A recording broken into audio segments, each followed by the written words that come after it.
চলে এসেছি শান্তিনিকেতন। শীতের এই শুরুর সময়টায় শান্তিনিকেতনের প্রকৃতি কিন্তু আলাদাই রূপ নেয়। তারা মন মাতায় বাউল সুরে, দেশ বিদেশের মানুষ যাও এই বীরভূম ঘুরে। এবং রামকিঙ্কর বেজে যে সমস্ত স্কাল্পচারগুলো আমরা দেখি, সেগুলোর মধ্যেও তো সমস্ত সব সাঁওতাল সাঁওতাল পরিবারের সাথেই যুক্ত বা সাঁওতাল দের নিয়েই, যেহেতু ওনারাই এখানকার আদি বাসিন্দা ছিলেন।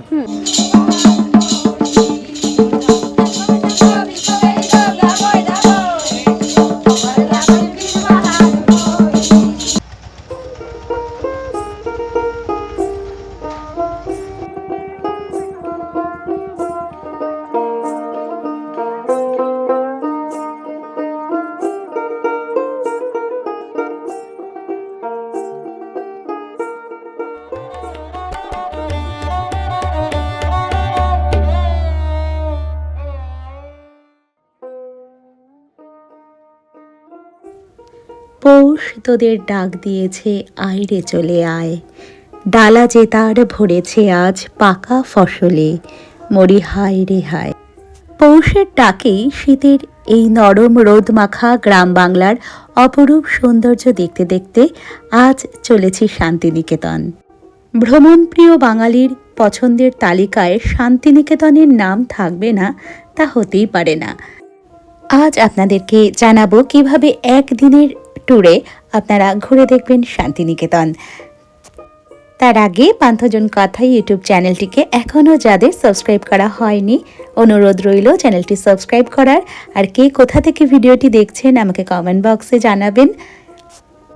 আর সামনেই তো পৌষ মেলা, এই পৌষ মেলায় কারা শান্তিনিকেতনে আসছেন তাও আমাকে কমেন্ট বক্সে জানাতে পারেন, আমার খুব ভালো লাগবে। তবে চলুন আমরা আজ ঘুরে দেখি শান্তিনিকেতন। চলে এলাম বোলপুর স্টেশনে।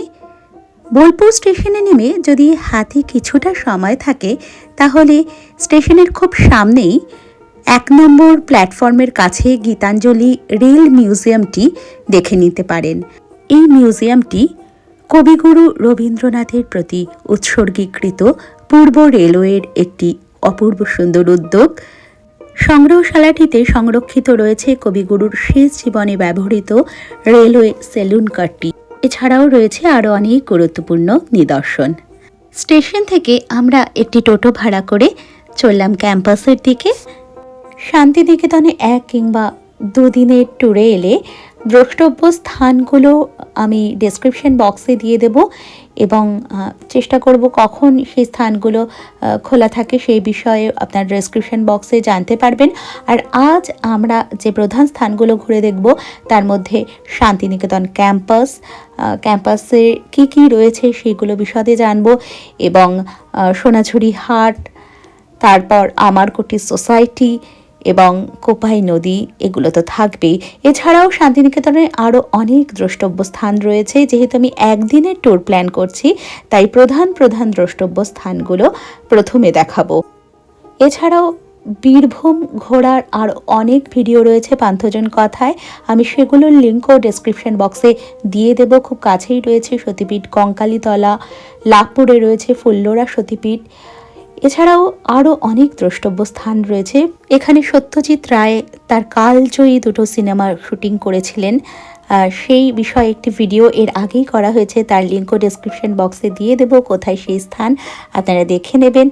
অনেকেই সেই স্থানটি সম্পর্কে জানেন না, আপনারা দেখে নিতে পারেন, জেনে নিতে পারেন কোথায় সেই স্থান, এবং অবশ্যই শান্তিনিকেতনে এলে সেই জায়গাগুলো ঘুরে দেখবেন।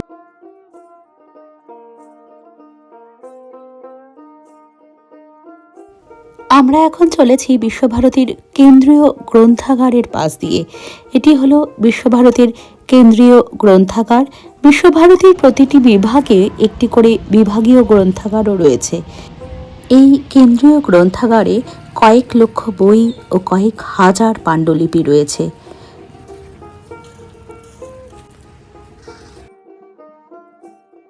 নমস্কার, আমি দেবশ্রী ফিরে এলাম নতুন একটি ভিডিও নিয়ে। পান্থজন কথায় আপনাদের সকলকে স্বাগত। চলে এসেছি শান্তিনিকেতনে।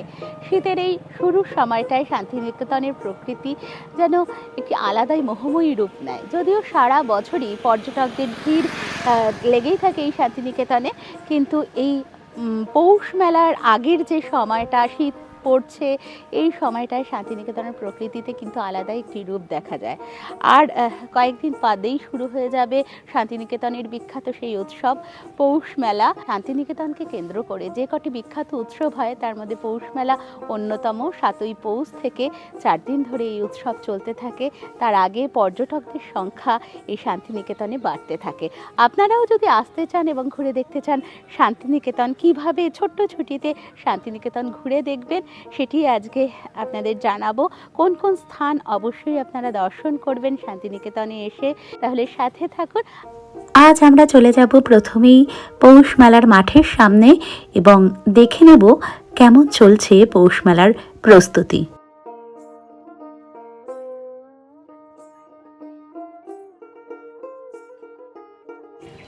পৌষ মেলার প্রস্তুতি কিন্তু এর মধ্যে শুরু হয়ে গেছে।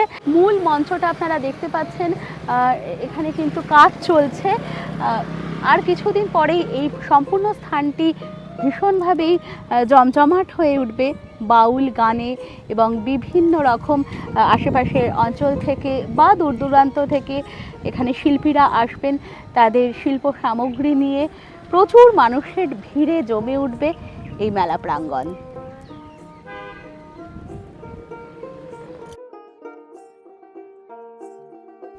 1843 সালের 7ই পৌষ বুধবার মহর্ষি দেবেন্দ্রনাথ ঠাকুর রামচন্দ্র বিদ্যাবাগীশের কাছে ব্রাহ্মধর্মে দীক্ষা গ্রহণ করেছিলেন। তাই প্রতি বছর 7ই পৌষ থেকেই এই মেলা শুরু হয়ে থাকে এবং চলে প্রায় 6 দিন ধরে। আগে এই মেলাটি বসত উপাসনা মন্দিরের উল্টো দিকের মাঠে, যেটিকে এখন পুরনো মেলার মাঠ বলা হয়। ধীরে ধীরে মেলার রূপ বিশাল হওয়ার কারণে 1961 সালে এই মেলার মাঠের পরিবর্তন করা হয়। আপনারা দেখতেই পাচ্ছেন মেলার প্রস্তুতি চলছে জোর কদমে, আর কিছুদিন পরেই এই স্থানটি একেবারে জন অরণ্যে পরিণত হবে।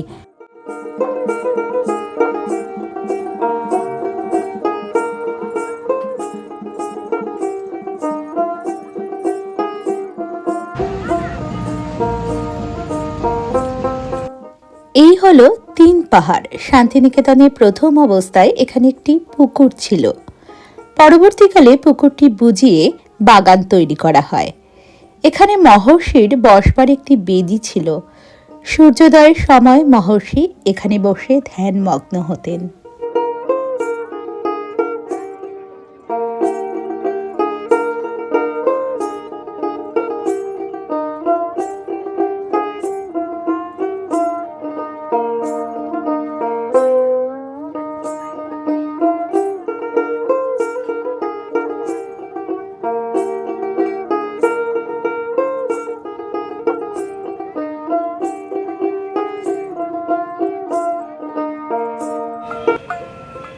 বিশ্বভারতীর সমগ্র প্রাঙ্গণটা ঘুরে দেখার জন্য আপনারা চাইলে ওনার মতো একজন গাইডকে নিয়ে নিতে পারেন। আপনার নাম? চন্দ্রশেখর রায়। আচ্ছা, আপনি কত বছর ধরে এই গাইডের কাজ করছেন? আমি গাইডের কাজ করছি 20-22 বছর ধরে যুক্ত আছি সাথে, আর পাকাপাকিভাবে গাইড করছি 10 থেকে 12 বছর। আচ্ছা, এখানে কজন মোট গাইড আছে বিশ্বভারতীতে বর্তমানে? আপাতত এক সময় তো 15-16 জন গাইড ছিল, তার মধ্যে এখন বয়সের চাপের সাথে সাথে অনেকে আসতে পারে না, অনেকে এক্সপায়ার করে গেছে। আচ্ছা, আমরা এখন অনেককে দেখি যারা টোটো চালক আছেন, তারাও বিভিন্ন রকম তথ্য তারা দিচ্ছেন, মানে সেগুলো কি খুব ভরসাযোগ্য হয়? না, ভরসাযোগ্য বলতে ওরা যেটুকু আমাদের কাছ থেকে শোনে, বা নিজেরা হয়তো কিছু কিছু টোটোওয়ালা আছে যারা শিক্ষিত, তারা নিজেরা খানিকটা ঠিকঠাক বলে, আর বেশিরভাগই টোটোওয়ালাই উল্টোপাল্টা ভুল ইনফরমেশনগুলো টুরিস্টকে দিয়ে থাকে। আমরা এখন দাঁড়িয়ে আছি তালধ্বজ বাড়ির সামনে। একটা গোলাকার মাটির বাড়ি, খড়ের ছাউনি, মাঝখান দিয়ে তাল গাছ। তাল গাছকে কেন্দ্র করেই নাম দেওয়া হয়েছিল তালধ্বজ। নামটা দিয়েছিলেন গুরুদেব। বাড়িটা তৈরি করেছিলেন সুরেন কর নন্দলাল বোস। যখন বাড়িটি তৈরি করে 1936, 1937, পাঠভবনের অধ্যাপক শ্রদ্ধেয় তেজেশ চন্দ্র সেন একসময় এই তালধ্বজ বাড়িতে বসবাস করতেন। বর্তমানে এই বাড়িটি কারুসঙ্গের মহিলাদের কার্যালয়। এই বাড়িতে বাটিকের কাজ শেখানো হয়। সেই ডাকঘর, যে ডাকঘরের ডাকমাস্টার রতন, সেই রতনের পোস্ট অফিস। তালধ্বজ বাড়ির পাশেই হচ্ছে উপাসনা গৃহ, প্রেয়ার হল, মেডিটেশন রুম, ব্রাহ্ম উপাসনা গৃহ। রবীন্দ্রনাথ ঠাকুর ওনারা ছিলেন ব্রাহ্মধর্মীয়, আর যারা ব্রাহ্ম তারা কিন্তু কোনো মূর্তিতে বিশ্বাসী ছিলেন না, নিরাকারভাবে ঈশ্বরকে উপাসনা করতেন। এখানে প্রার্থনা হয়ে থাকে বুধবার সকাল 6:30 থেকে 8টা অবধি, সবাই আসতে পারি। এর ভেতরে প্রবেশের জন্য পোশাকটা থাকবে সাদা, হোয়াইট চুড়িদার, হোয়াইট শাড়ি, যে কোনো কালারের পার হতে পারে, লাল নীল হলুদ সবুজ, সাদা পায়জামা পাঞ্জাবি, ধুতি পাঞ্জাবি। যে কাচের ঘরটি দেখতে পাচ্ছি ব্রহ্ম উপাসনা গৃহ, প্রেয়ার হল, মেডিটেশন রুম, নির্মাণকাল 1891। আমাকে নয়, আর ওনাকে ওনার মতো করতে দিন, আপনি বলুন। 1891-এ তৈরি হয় ব্রহ্ম উপাসনা গৃহ, প্রেয়ার হল, মেডিটেশন রুম। কাজগুলো বেলজিয়াম গ্লাস, টালিগুলো ইটালিয়ান টালি। নির্মাণকাল 1891, 1891। প্রতি বুধবারে এখানে 7টা থেকে 8টার মধ্যে মধ্যে সকলেই আসতে পারে। সকলেই আসতে শুধু পারে। সাদা পোশাক তাদেরকে পরতে হবে, তাই তো? যে কোনো ধর্মের মানুষ, সে খ্রিস্টান হতে পারে, মুসলিম হতে পারে, হিন্দু হতে পারে, ব্রাহ্ম হতে পারে, আমরা সবাই আসতে পারি। কিন্তু এর ভেতরে প্রবেশের জন্য সাদা পোশাকটা প্রয়োজন। শান্তিনিকেতন গৃহ, আচ্ছা, মহর্ষি দেবেন্দ্রনাথ নির্মিত প্রথমকার বাড়ি শান্তিনিকেতন গৃহ। এই জায়গাগুলি এখন খুব রেস্ট্রিক্টেড করে দিয়েছে 2020 মার্চের পর থেকে। ট্যুরিস্টের ভিজিটার্সদের জন্য এখন ঢোকা একমাত্র রোববার, তাও আর এর ভেতরে ঢোকার জন্য এন্ট্রি ফি করে দিয়েছে 300 পার ক্যান্ডিডেট।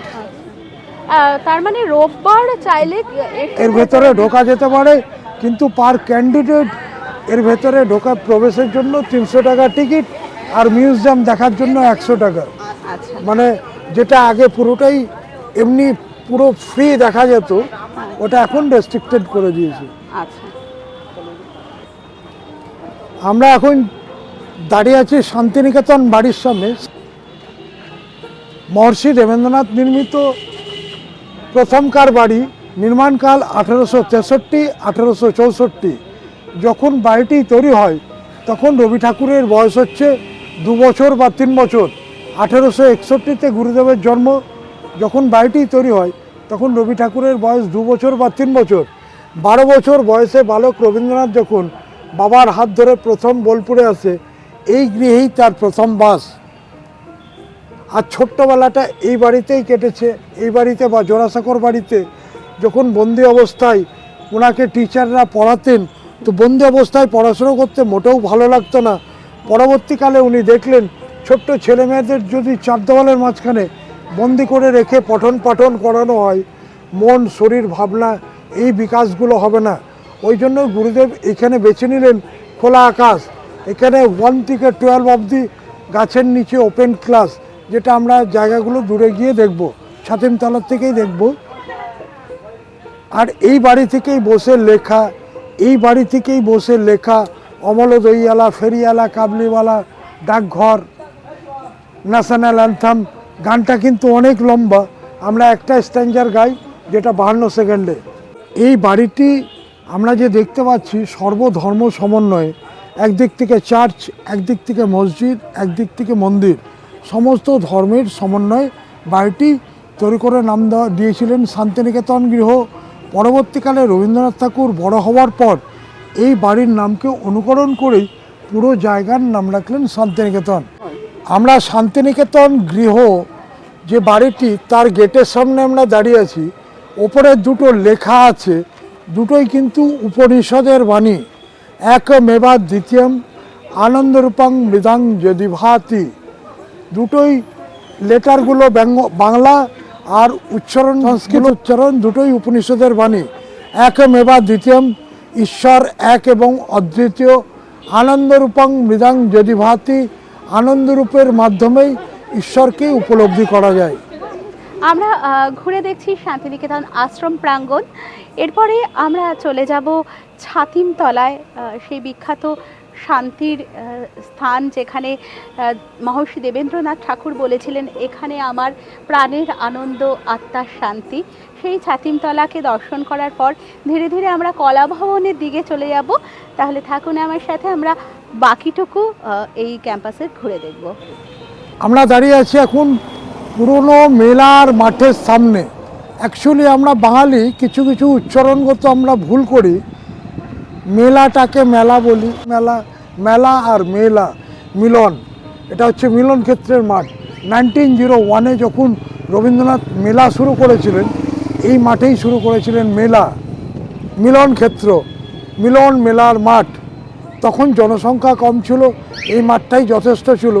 এখন জনসংখ্যা বেড়ে যাওয়াতে বড় মাঠে মেলাটা হয়, আর বুক স্টলটা এখানে বসতো, সেটাও এখন মেলার মাঠেই, বুক স্টলটা মেলার মাঠেই হয়ে থাকে।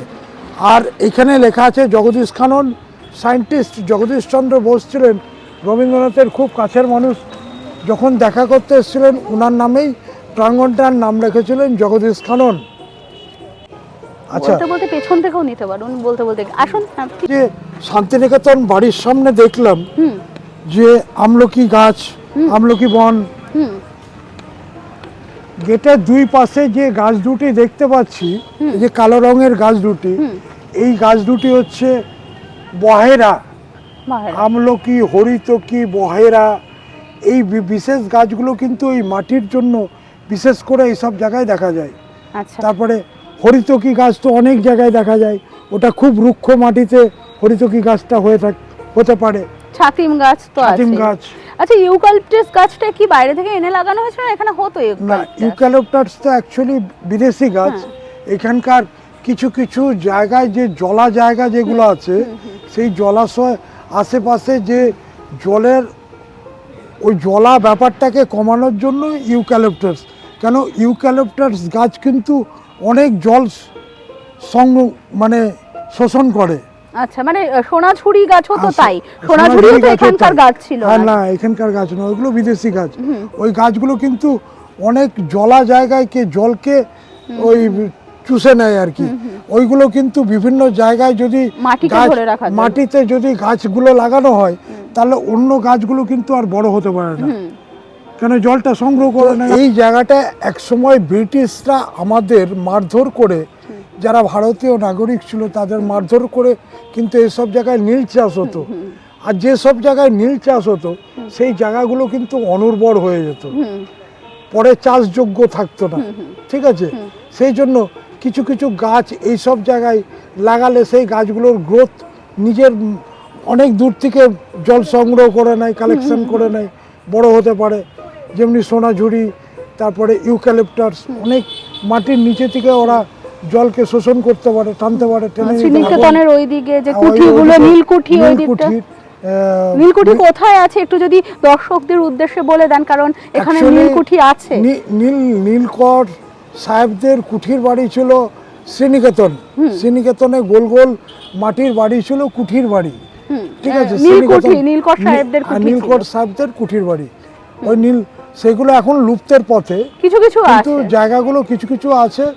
অ্যাকচুয়ালি শান্তিনিকেতন যে গড়ে তুলেছিলেন শারীরিক পরিশ্রম দিয়ে, সেটা কিন্তু ট্রাইবেলরাই প্রথম সাহায্য করেছিলেন রবীন্দ্রনাথকে।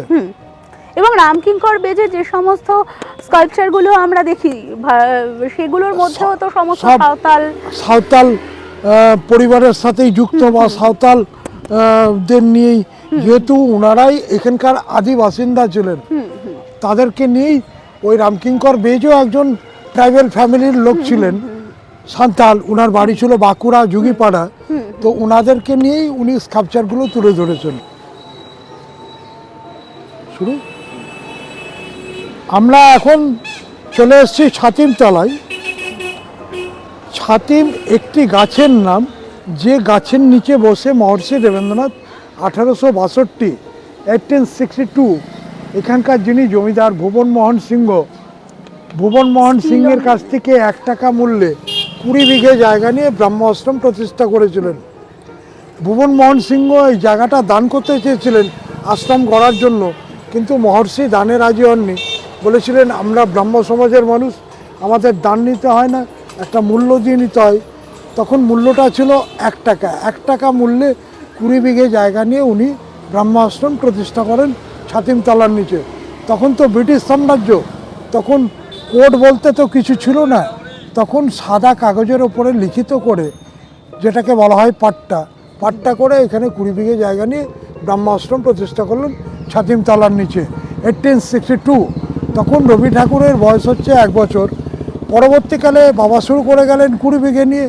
পরবর্তীকালে রবি ঠাকুর জায়গাগুলো কিনতে থাকেন, জমিদাররা পরবর্তীকালে জায়গাগুলো দান করে দেয়। বর্তমানে টোটাল বিশ্বভারতীর যে জায়গার পরিমাপ, টোটাল আমরা চলতে বাংলায় বলি 1200 একর। এবার নিট এরিয়াটা হচ্ছে 1128.50 একর। আচ্ছা, এটাই আমাদের প্রাণের জায়গা ছাতিমতলা। রায় সিংহ জমিদাররা ছিলেন? ভুবনমোহন সিংহ রায়, হ্যাঁ, সিংহ রায়। যেটা কলকাতায় লর্ড সিনহা রোড, সত্যেন্দ্র প্রসাদ সিনহা রোড, ওনার পিতা হচ্ছেন ভুবনমোহন সিংহ। ওনাদেরই জমিদারি ট্রাস্টি ছিল। আমরা দূরে যে গাছতলাগুলো দেখতে পাচ্ছি ওই জায়গাটাকেই বলা হয় পাঠ ভবন। ওই ভেতরের জায়গাগুলো এখন 2020 মার্চ থেকে রেস্ট্রিক্টেড করে দিয়েছে ট্যুরিস্টের জন্য। বকুলবীথি, ঘণ্টাতলা, গৌর প্রাঙ্গণ, আম্রকুঞ্জ, দ্বিজবিরাম, টোটাল জায়গাগুলোই একসময় ঘুরে দেখা যেত। ওই জায়গাগুলো এখন পুরোটাই রেস্ট্রিকশন করে দিয়েছে। আর ট্যুরিস্টকে ভেতরে ঢুকতে দেওয়া হয় নির্দিষ্ট একটা দিন, সেটা রোববার। তার জন্য এখন পার ক্যান্ডিডেট এন্ট্রি ফি করে দিয়েছে 300। আর এটাই হচ্ছে আমাদের বকুলবীথি, সেই যেখানে বসে বকুলতলায় যেখানে বসে গুরুদেব ক্লাস নিতেন, বাংলা ক্লাস বা বাংলা সাহিত্যের ক্লাসগুলো হতো বা গুরুদেব নিতেন। বকুলবীথি, ঘণ্টাতলা, দ্বিজবিরাম, আম্রকুঞ্জ, গৌর প্রাঙ্গণ, আর এটাই হচ্ছে মূল জায়গা ছাতিমতলা।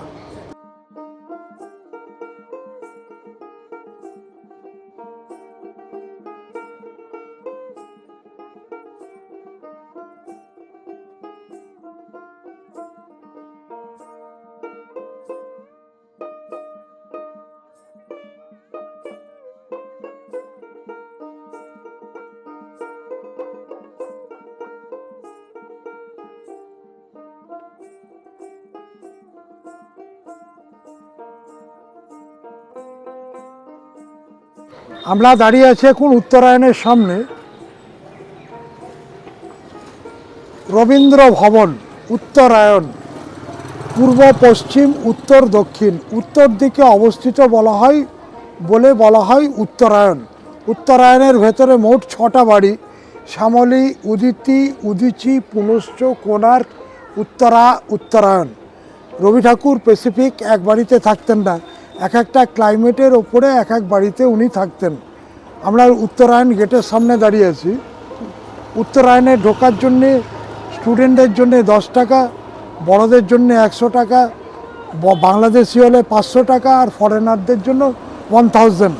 আর এইখানে দেখার দিনটা হচ্ছে অনলি উইকলি অফ ডে হচ্ছে বৃহস্পতিবার, ঠিক আছে? সকাল 10টা থেকে 4:30 অবধি টিকিট দেওয়া হয়, আর মিউজিয়ামের ভেতরটা দেখা যায় 5টা অবধি, 10টা থেকে 5টা অবধি। আর উইকলি অফ ডে হচ্ছে বৃহস্পতিবার।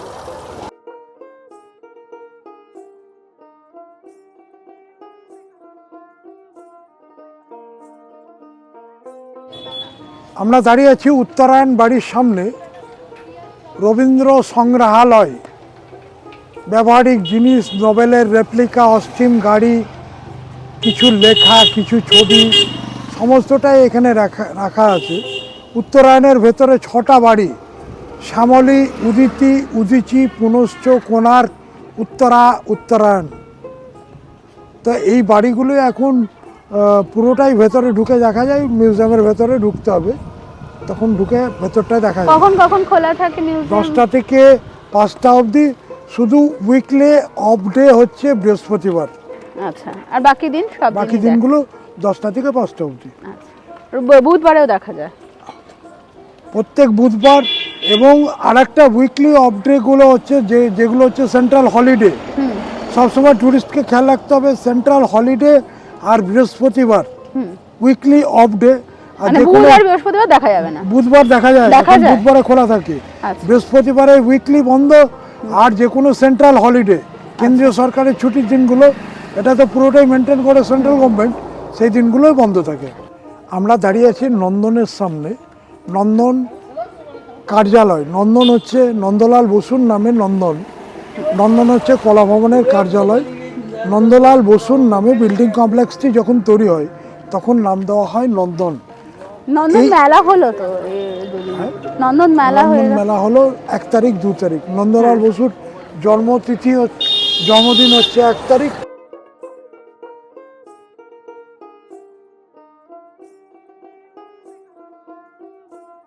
আমরা যে মুক্ত মঞ্চটা দেখতে পাচ্ছি, ওপেন স্টেজ, এইখানেই রবি ঠাকুর যে নাটকগুলো লিখেছেন, শ্যামা, রক্তকরবী, অমলদইয়ালা, ফেরিয়ালা, কাবলিওয়ালা, ডাকঘর, নিজে নাটক লিখতেও পারতেন, সাহিত্য লিখতে পারতেন, কবিতাও লিখতে পারতেন, গানও লিখতে পারতেন, গানের সুরও দিতেন, আবার নিজে অভিনয়ও করতে পারতেন। যে নাটকগুলো নিজে লিখেছেন সেই নাটকগুলো উনি স্টুডেন্টদের এই মঞ্চেই নিজে অভিনয় করে দেখিয়েছেন। স্টুডেন্টরাও প্রোগ্রাম করে, যখন প্রোগ্রাম করে তখন কিন্তু সুন্দর করে ডেকোরেট করা হয়, সুন্দর করে সাজানো হয়। ওপরে কিন্তু কোনো সেট তৈরি হয় না, ছাউনি হয় না, খোলা আকাশের নিচে মুক্ত মঞ্চ। তো বর্ষাকাল বা শীতকালে যখন অনুষ্ঠানগুলো বাইরে হতে পারে না, তখন এই যে লম্বা যে টানা ঘরটা দেখা যাচ্ছে, এর ভেতরেই অনুষ্ঠানগুলো চলতে থাকে। এটাকে বলা হয় নাট্যঘর, টাইপ অফ অডিটোরিয়াম। আচ্ছা।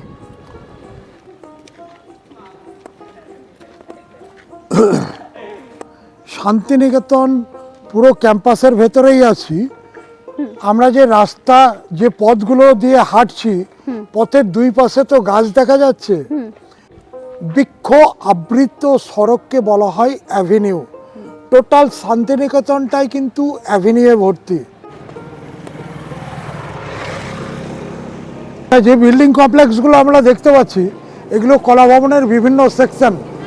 সামনে যে বিল্ডিং কমপ্লেক্সটি দেখতে পাচ্ছি, এটা হচ্ছে পেন্টিং ডিপার্টমেন্ট।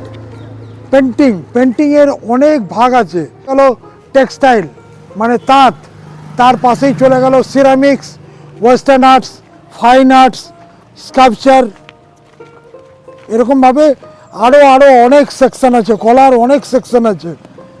তো এরকমভাবেই বিল্ডিংগুলো আলাদা আলাদা ভাগ করা। আমরা দাঁড়িয়ে আছি রামকিঙ্কর বেজের শিল্পকীর্তির সামনে। সেই বিশ্ববিখ্যাত ভাস্কর্যগুলো, এই সম্বন্ধে একটু বলুন আপনি। যে একটা ট্রাইবাল ফ্যামিলি, সাঁওতাল পরিবার, বাঁকে একটা বাচ্চা, সঙ্গে একটা কুকুর, আর একটা বাঁকে সংসারের সামগ্রী, পাশে স্ত্রীর কোলেও একটা বাচ্চা, ঝুড়িতে সংসারের জিনিসপত্র, পথ চলতে চলতে ক্লান্ত। রামকিঙ্কর যেটা দেখেছেন সেটাই ভাস্কর্যের মাধ্যমে তুলে ধরেছেন।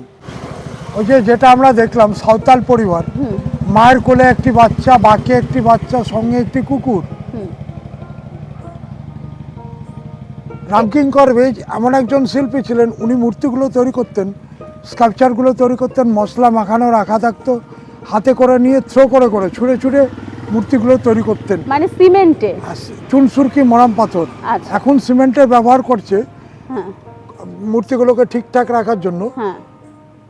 তো তখনকার দিনে যে মূর্তিগুলো তৈরি করতেন, লোক দেখতো, মানুষ দেখতো, আর রামকিঙ্করকে পাগল ভাবতো। পরবর্তীকালে এই মূর্তিগুলো নিয়ে যখন বিশ্বে যখন রিসার্চ হয়, তখন জানা যায় যে পৃথিবীতে যদি 4 জন বা 6 জন ভাস্কর্য শিল্পী থাকে, তার মধ্যে রামকিঙ্কর ছিলেন একজন। তখনকার দিনে মাসোহারা বেতন পেতেন।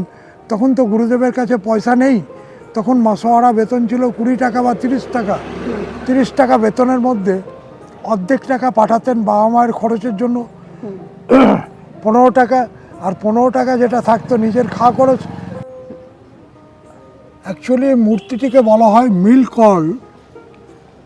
আগে তো ঘড়ির অভাব ছিল, তো যখন ঘড়ি দেখতে পেত না বা শুনতে পেত না, তখন মানুষ টাইমিংগুলো জানতো না, তখন মিলে যখন ঘন্টা বাজতো, কাজের জন্য যেতে হতো, বা সেই অবস্থাটাই তুলে ধরেছেন রামকিঙ্কর বেজ। এটা কি কলের বাঁশি? কলের বাঁশি, মিল কল বা কলের বাঁশি। দুজন আদিবাসী মহিলার সঙ্গে একটি বাচ্চা কাজের থেকে বাড়ি ফিরছে, সেই সময় আর কাপড় ঝড় উঠেছে, কালবৈশাখী ঝড় উঠেছে, বাড়ি ফেরার তাগিদ বা কলে যাচ্ছে, মিল কলে যাচ্ছে, সেই সময় যে অবস্থাটা দেখেছেন সেটাই রামকিঙ্কর তুলে ধরেছেন ভাস্কর্যের মাধ্যমে।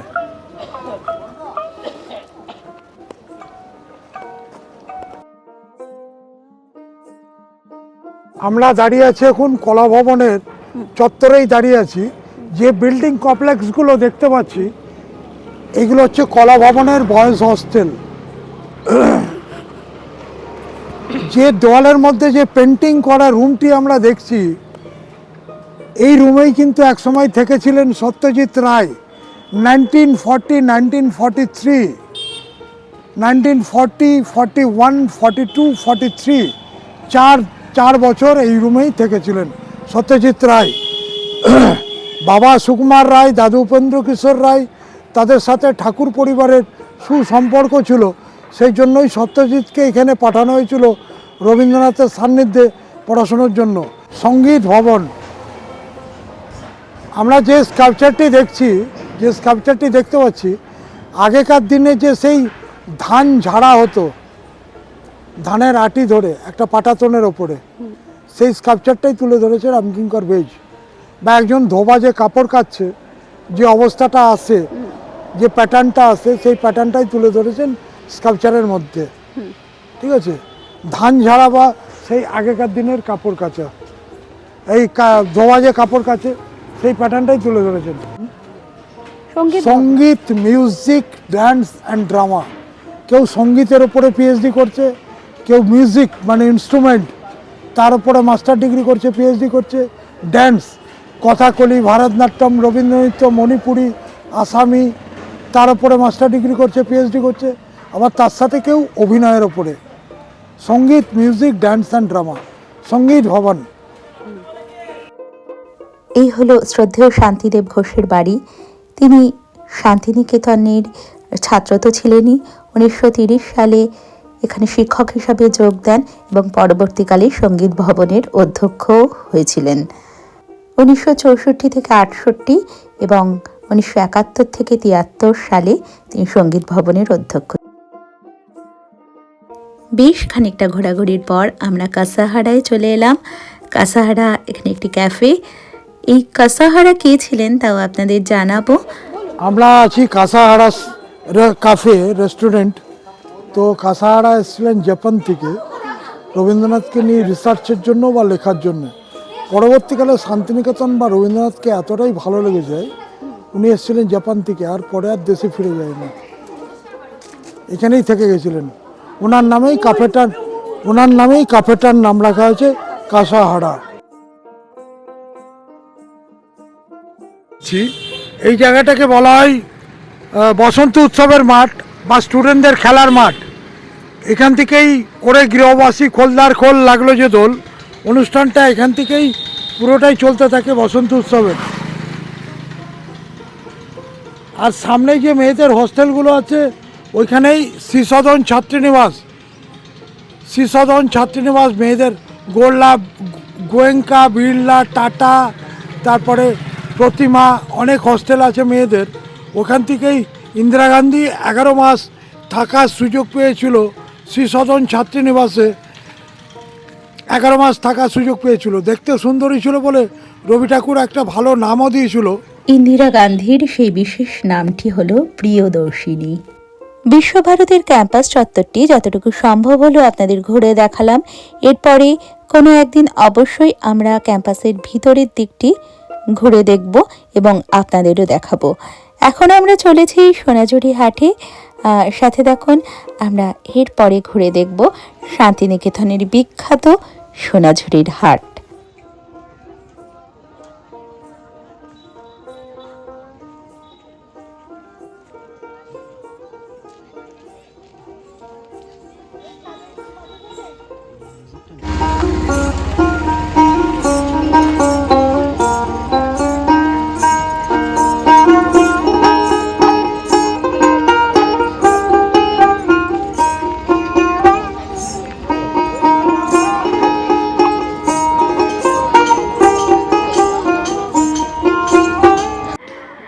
আমি চলে এসেছি সোনাঝুরির জঙ্গলে। এই সোনাঝুরির জঙ্গলে কিন্তু একটা বিশেষ হাট বসে, যে কারণে সবাই এই হাটের টানেও চলে আসেন শান্তিনিকেতনে। এই হাটটি কিন্তু শনিবারের হাট নামেই পরিচিত ছিল, কারণ শনিবারই এই হাটটি বসতো এই সোনাঝুরির জঙ্গলে।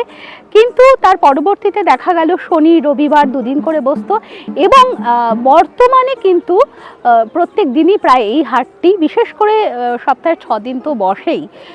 তো শোনা যাচ্ছে যে এই হাটটি নাকি সরে যাবে অন্য কোথাও, কোন স্থানে সরে যাবে সেটিও আপনাদের জানাবো।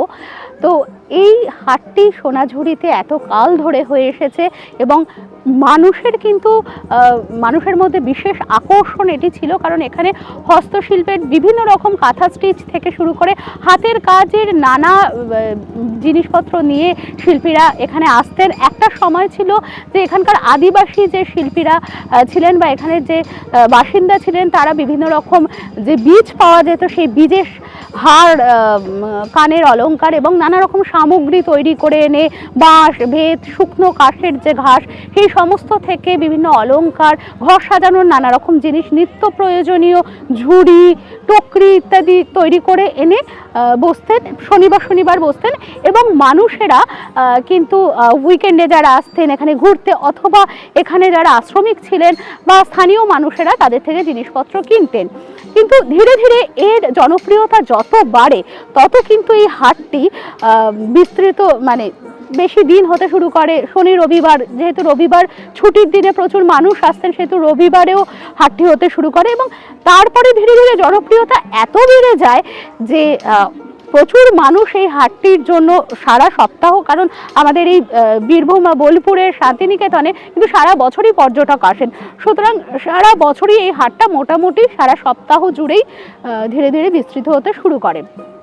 কিন্তু বর্তমানে কিছু সমস্যার জন্য এই হাটটিকে বন দপ্তর, কারণ এই পুরো সোনাঝুরি জঙ্গলটা বন দপ্তরের জায়গা, বন দপ্তর কিন্তু এই হাটটিকে সরিয়ে অন্য কোথাও নিয়ে যাওয়ার একটা পরিকল্পনা করছে। এখনো সেটা বাস্তবায়িত হয়নি, এবং কবে থেকে বাস্তবায়িত হবে সেটিও জানা যাচ্ছে না। যেমন আজকে বৃহস্পতিবার, আজকেও আপনারা দেখুন এখানে কিন্তু হাট বেশ বসেছে।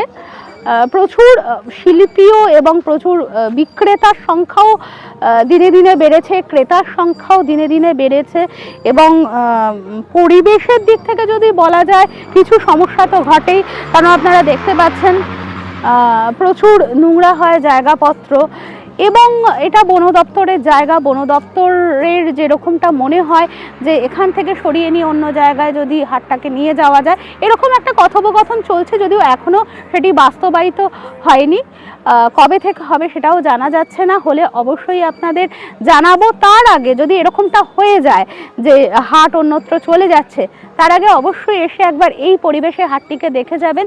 হ্যাঁ, যেমন খুব আগে যেমন এরকমভাবে হাট বসতো, যে পরিবেশ ছিল সেই পরিবেশ এখন আপনারা পাবেন না, আর সেটাকে ফিরিয়ে আনাও হয়তো সম্ভব না।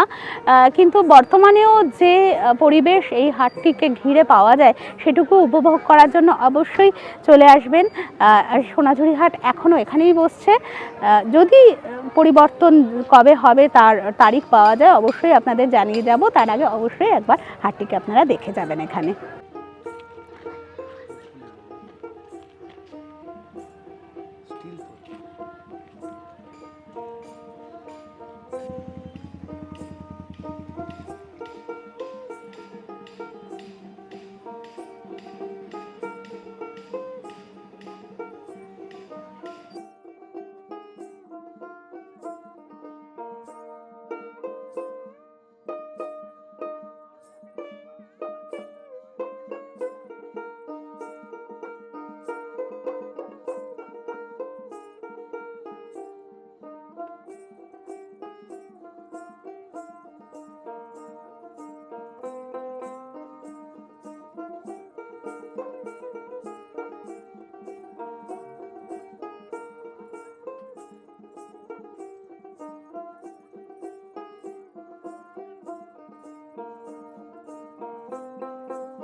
ভোলা মন,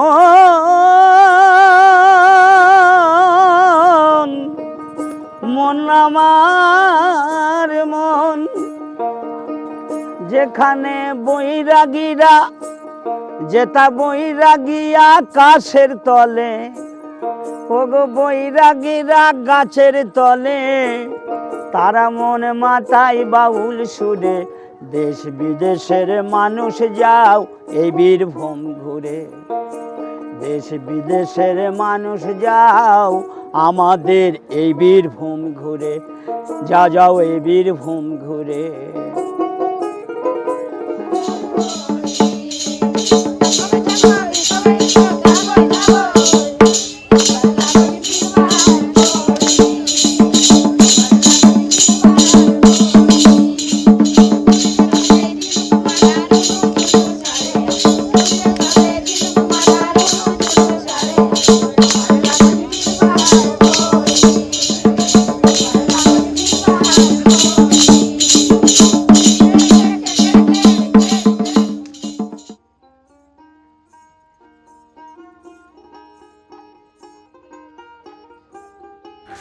সোনাঝুরি হাট থেকে টোটো নিয়ে এবার আমরা চললাম আমার কুটিরের দিকে। পথে পড়বে প্রকৃতি ভবন মিউজিয়াম। আপনারা চাইলে এবং সময় থাকলে অবশ্যই সেই মিউজিয়ামটিকে দেখে নেবেন, কারণ মিউজিয়ামটিতে রয়েছে প্রাকৃতিক ভাস্কর্যের এক অপূর্ব সম্ভার, যা সচরাচর এ ধরনের মিউজিয়াম দেখতে পাওয়া যায় না। প্রকৃতির বিভিন্ন রকম কাঠ, পাথর যেভাবে প্রাকৃতিকভাবে বিভিন্ন আকৃতি নিয়েছে, সেগুলোকে সংরক্ষণ করা হয়েছে। অপূর্ব সুন্দর মিউজিয়ামটি, সময় থাকলে অবশ্যই মিউজিয়ামটি দেখে নেবেন। প্রবেশ মূল্য সম্ভবত 30 টাকা এবং ছবি তুলতে চাইলে আরও 20 টাকা বেশি দিতে হতে পারে।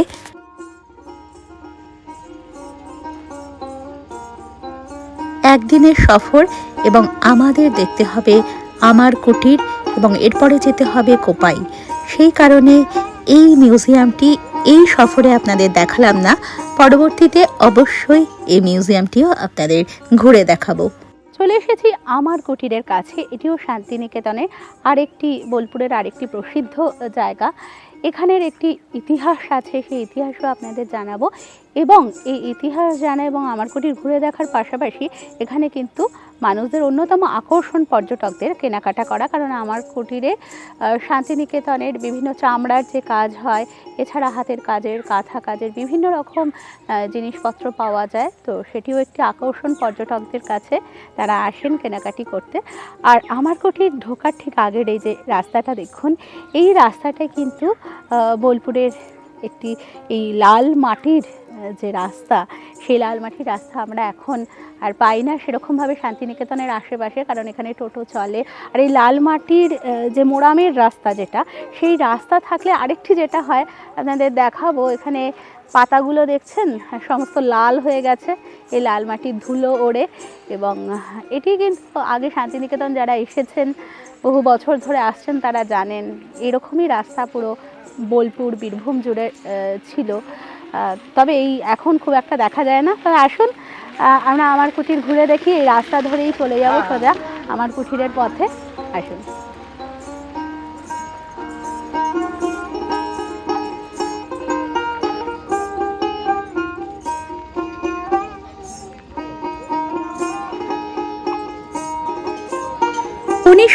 সালে মহাত্মা গান্ধী যখন শান্তিনিকেতনে আসেন, তখন রবীন্দ্রনাথ ও গান্ধীজির সেই মহামিলন দেখার জন্য অনেক দেশপ্রেমিক ও আদর্শবান যুবকও এসেছিলেন সেই মহামিলনের সাক্ষী হতে। তার মধ্যে অন্যতম ছিলেন সুসেন মুখোপাধ্যায়। তার কিছুদিন আগেই সুসেন মুখোপাধ্যায় একটি রাজনৈতিক মামলায় গ্রেপ্তার হয়ে কারারুদ্ধ হয়েছিলেন। পরে প্রমাণের অভাবে সেই মামলা থেকে তিনি নিষ্কৃতিও পান। তার কলকাতার 1 নম্বর রাজা রাজবল্লভ স্ট্রিটে হিন্দুস্তান ইন্ডাস্ট্রিয়াল অ্যাসোসিয়েশন নামে একটি বাণিজ্য প্রতিষ্ঠান তিনি গড়ে তুলেছিলেন। সেই প্রতিষ্ঠানটি হস্তচালিত তাঁত, চরকা এবং কুটির শিল্পজাত বিভিন্ন স্বদেশি কাপড়ের ব্যবসা বাণিজ্য করত। 1921 সাল নাগাদ তিনি প্রথম বোলপুরে আসেন এবং তার সাথে সুরুল গ্রামের জমিদার রজনীকান্ত সরকারের পরিচয় ঘটে।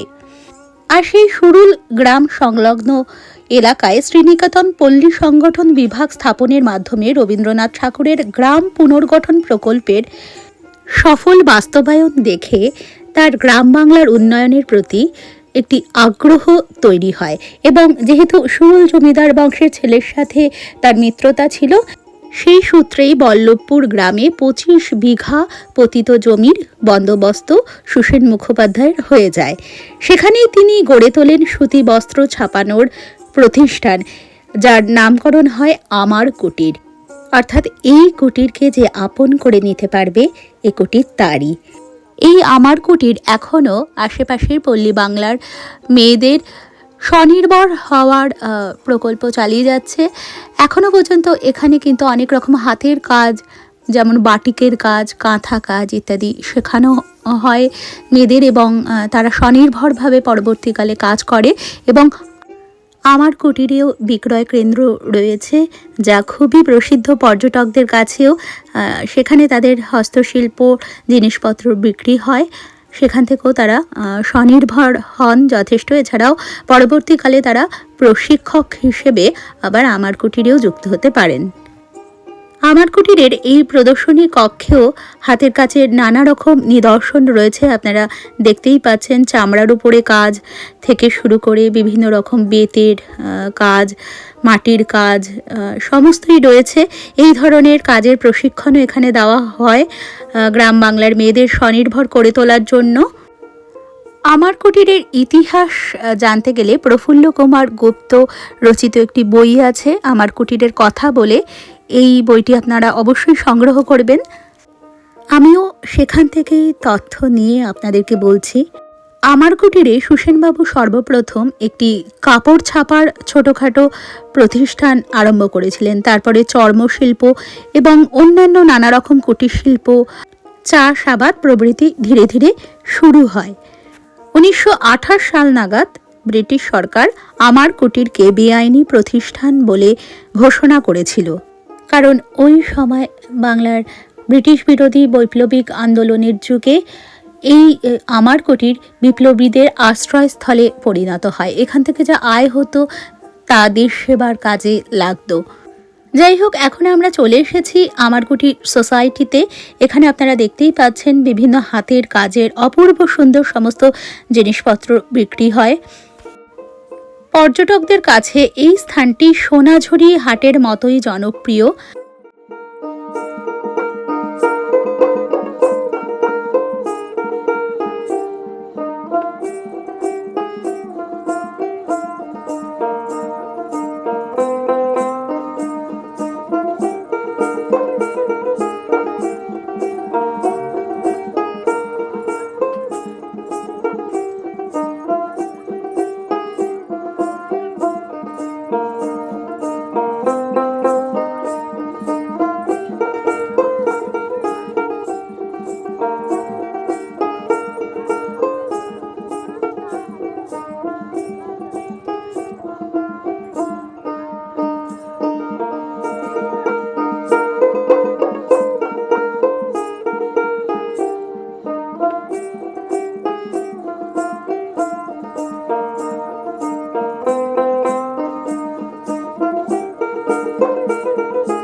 আমার নাম বন্যা খা। আপনি কতদিন ধরে বাটিকের কাজের সাথে যুক্ত আছেন? মোটামুটি আমি এইখানে ঢুকেছি 32-32, কিন্তু আমি 15 বছর তাঁত করেছি, তারপরে বাটিক মানে 20 বছরের নাগাদ বাটিক করছি। আচ্ছা, আপনি এখানে শেখান বাটিকের কাজ? হ্যাঁ। আচ্ছা, কিভাবে বাটিকটা করা হয় যদি একটু বলেন। বাটিকে প্রথমে ধরুন সাদা কাপড় কেচে নিতে হয়, মাঠটাকে ছাড়িয়ে নিতে হয়, নিয়ে তারপরে যে জিনিস করব সেই জিনিসটাকে কাটতে হয়, মানে কেটে তারপরে আর কি আমি ভাবছি যে রুমাল যদি করি, ধরুন আমাদের 4টে রুমাল আছে একসাথে, এই 4টে রুমালকে কেটে নিয়েছি, নিয়ে লাইনটা টেনে নিয়েছি শুধু। তারপরে হিটারে মোমটা গলবে, মধুমোম আর রজন নিয়ে তারপরে এমনি আমরা কিন্তু আঁকি নাই, এইটা ফ্রি হ্যান্ডেই ডিজাইনটা করেছি। আচ্ছা আচ্ছা, মানে আগে আঁকা ছিল না, আপনারা মানে মোমটা মোম দিয়েই আঁকবে, ডিজাইনটা? হ্যাঁ সঙ্গে সঙ্গে ফ্রি হ্যান্ডে আর কি এইরকম করে তুলি দিয়ে মোমটা লিকুইড থাকবে আর এইরকম করে তুলি দিয়ে কাজটা করতে হয়। তারপরে এটা কাজটা হয়ে গেল। এবার আমি যদি 2 কালার করি, তারপরে ধরুন ওই রকম হলুদ রং করব, ওই যে এখানে যেমন আছে হলুদ রং করব, হ্যাঁ হ্যাঁ হ্যাঁ এই যে হলুদ রং করব। ক্র্যাকটা এটাতে গোটাটাই প্যারাফিন লাগিয়ে দিতে হয়, প্যারাফিন মোম লাগিয়ে দিতে হয়, নিয়ে তারপরে এইরকম করে ভেঙে দিতে হয়। ভেঙে দিলে যে জায়গাগুলো ভেঙে যাবে সেই জায়গাগুলোতে ধরুন এই লালটা আমি করেছি তো, তখন লাল রংটা ঢুকে যাবে। আমি যদি কালো করতাম তাহলে কালো করা হতো। এই যে এইটাতে যেমন আছে, এইটাতে এই দেখুন এটা সাদাতে মোম লাগানো ছিল, সাদাতে মোম লাগানোর পরে কাপড়টা রং করেছি, এই রংটা করেছি। রংটা করার পরে এই রংটা করেছি, নিয়ে তারপর প্যারাফিন দিয়েছি। প্যারাফিন দেওয়ার পরে এরকম করে ভেঙে দিয়েছি, নিয়ে তারপরে ওই কালো রং করেছি। যেমন রং করব সেই রকম হবে। এটা যদি মেরুন করতাম তাহলে মেরুন হতো, এটা কালো করেছি কালো হয়েছে, এটা লাল করেছি লাল হয়েছে। যে রং করব সেই রঙেই হবে। আচ্ছা, এখানে যদি কেউ শিখতে চায় তাহলে কিভাবে? সেটা অফিসের সাথে কথা বলতে হবে। এখানে যে কেউ এসে শিখতে পারে? হ্যাঁ, যে কেউ এসে শিখতে পারে। হ্যাঁ। আচ্ছা, আপনি কি শেখান, মানে আলাদা শেখান? না না, এখানেই শেখায়। এখানে সাথে যোগাযোগ করতে হবে? আর এমনি আমরা যদি কলকাতা হয়, কলকাতা আমি কটেজ চার্চ কলেজে যাই, ওইখানে শেখাতে যাই। আচ্ছা, স্কটিশ চার্চে শেখাতে যাই। ওইখানে আমার কুটির সাথে যুক্ত আছে। এমনি আমার কুটিরের তরফ থেকেই আমাকে ওইখানে প্রতি শনিবার যাই। ওইখানে আর কি ওদের 10টা শনিবার শেখালে একটা করে কোর্স হয়। না, আপনিও শিখতে পারেন, দাদা ভাইও শিখতে পারেন, যে কেউ শিখতে পারেন। হ্যাঁ, কলেজে গিয়ে যোগাযোগ করতে হবে। নমস্কার। আপনি এখানে থাকেন কোথায়? আমার বাড়ি বিনুরিয়া, নিজে সাইকেল চালিয়ে আসি। আমার 25 মিনিট থেকে 30 মিনিট লাগে। আচ্ছা, এখানে আসেন। এই আমার কুটিরের পাশেই কিন্তু আছে সিদ্ধেশ্বরী মহাশ্মশান, এবং কোপাই নদীর পাড়ে এই শ্মশানটি অবস্থিত। আমরা এখান থেকে চলে যাব কোপাই নদীর পাড়ে। এখান থেকে কোপাই নদীকে দেখতে অপূর্ব সুন্দর লাগে। চলুন আমার সাথে আপনারাও দেখবেন।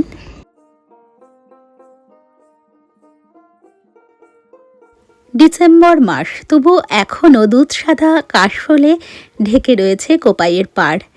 এক ধারে কাশ বন ফুলে ফুলে সাদা।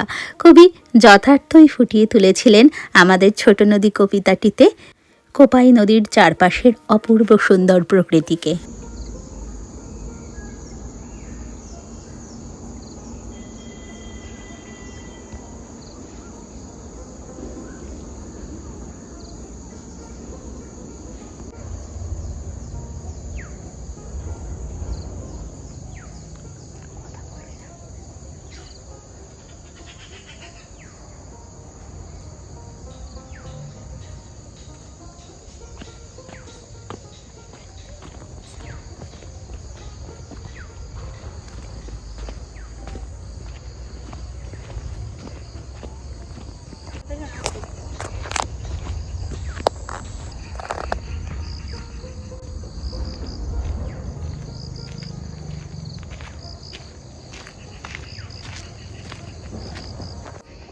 এইগুলো তুই শিখবি না, কি বলবো বল, আমাকে কিছু বল।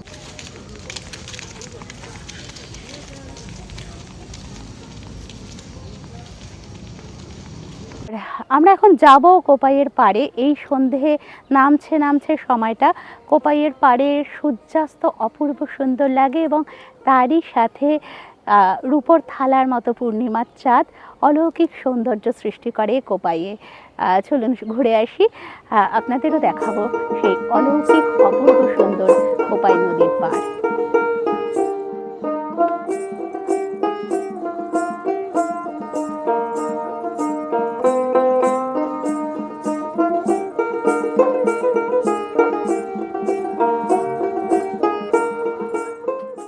ফের গাছে ফুল আসছে, দুধ আসছে ধানের মরমে, ক্ষেতের ওপারে ক্ষেত সরু নদী, জল বাড়ে কমে।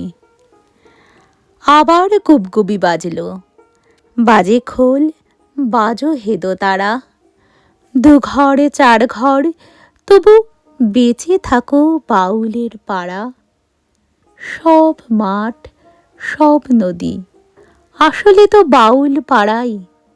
আমরা সে পাড়া দিয়ে লালন সাঁইয়ের সঙ্গে যাই। কোপাই পাড়ে প্রকৃতির এই অপার সৌন্দর্য দেখে মনে পড়ে গেল জয় গোস্বামীর কবিতাটি। আসলে যারা কবি ও নদীকে ভালোবাসে, রাঙামাটির এই রাঢ়ভূমি তাদের কাছে বড়ই আপন। কি অপূর্ব সুন্দর, এখনো দুধ সাদা কাশি ঢেকে আছে কোপাইয়ের পাড়। আপনাদের কেমন লাগলো আমাকে কিন্তু অবশ্যই জানাবেন। সন্ধে নেমে এসেছে, আজ আমাদের এখানেই বিরতি দিতে হবে। এখনও কয়েকটি জায়গা বাকি থেকে গেল, যেমন আপনারা ঘুরে দেখতে পারেন ডিয়ার পার্ক, বিশ্ব বাংলা হাট, এছাড়াও প্রকৃতি ভবন মিউজিয়ামের কথা তো বলেইছিলাম। আর কাছেই অবস্থিত কঙ্কালীতলা, বীরভূমের পঞ্চসতীপীঠের অন্যতম। এবং অবশ্যই ঘুরে দেখবেন 1922 সালে বিশ্বভারতীর পল্লী উন্নয়ন বিভাগ হিসেবে শুরু হওয়া রবীন্দ্রনাথ ঠাকুরের অন্যতম একটি উদ্যোগ শ্রীনিকেতন। সারা বীরভূম বা সারা বাংলা জুড়েই এই সময়, শীতের সময়টা, খেজুর রস সংগ্রহ করা হয়। শিউলিরা খেজুর রস সংগ্রহ করেন। এখানে বীরভূমেও কোপাইয়ের পাড়টায় বিশেষ করে আপনারা পরপর শিউলিদের দেখা পাবেন। এখান থেকে আপনারা রস ভোরবেলা এসে খেতে পারেন। এছাড়াও খেজুর যে গুড় তা সংগ্রহ করে নিয়ে যেতে পারেন। এই বিষয়ে আমরা একটি ভিডিও করেছি। ডেসক্রিপশন বক্সে বীরভূম সংক্রান্ত সমস্ত ভিডিওর লিঙ্ক দেওয়া থাকবে। আপনাদের ইচ্ছে হলে আপনারা সেই সমস্ত ভিডিও দেখে নিতে পারেন। কারণ বোলপুরের আশপাশে প্রচুর দর্শনীয় স্থান রয়েছে, একদিনে সেই সমস্ত জায়গা ঘুরে দেখা সম্ভব না। আপনাদের কাছে সময় বেশি থাকলে অবশ্যই আরও কয়েকটি জায়গা ঘুরে দেখবেন। সেই সমস্তগুলো আমি ডেসক্রিপশন বক্সে দিয়ে দেব, আপনারা সেখান থেকে দেখে নিতে পারেন। এখন এই কোপাই নদীর পাড়েও হাট বসে, আপনারা চাইলে কেনাকাটা করতে পারবেন এখান থেকেও।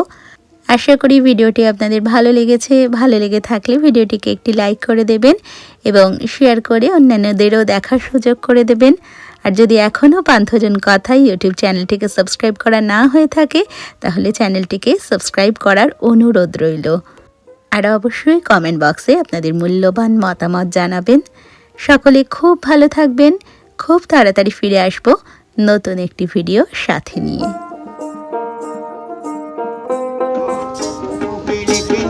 মারা রে